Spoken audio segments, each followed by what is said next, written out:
Let's face it, many of us photographers are control freaks, and in our images we control the light and the frame and the pose and the subject and much more, and we kind of like our control and our order.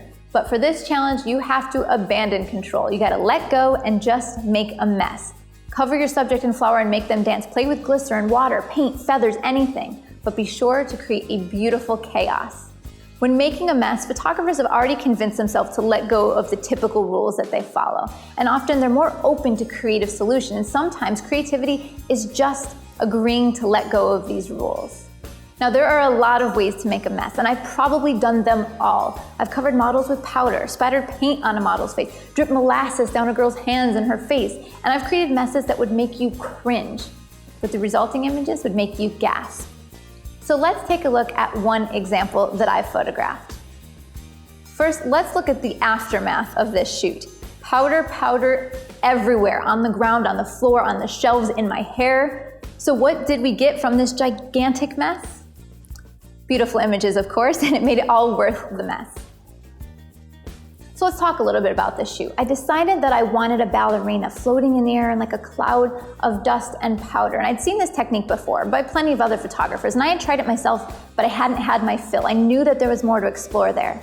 So before the shoot, what we did is we purchased a white bodysuit from a local dance shop, and it was about $20. And then we set up to make a skirt. My friend Jen actually helped us make it. It was through strips of tulle that we tied around her waist. And this was going to give us the movement that we wanted to achieve in this dreamy shot. For this image, I used one light, a ProPhoto D1 Air 500 watt strobe with a Westcott Zeppelin 47-inch. And basically this is a big softbox, but with more dramatic fall off of light. I placed the light to the right of the scene to help sculpt the subject, and as well as her skirt. And I also placed a white piece of foam core to the other side of the frame to kick light back into the shadow area. I didn't want the light to be flat. I wanted to have some carved out detail, some depth to the image. So I placed the light far enough off to the right in order to help me achieve this effect. I wanted some shadow.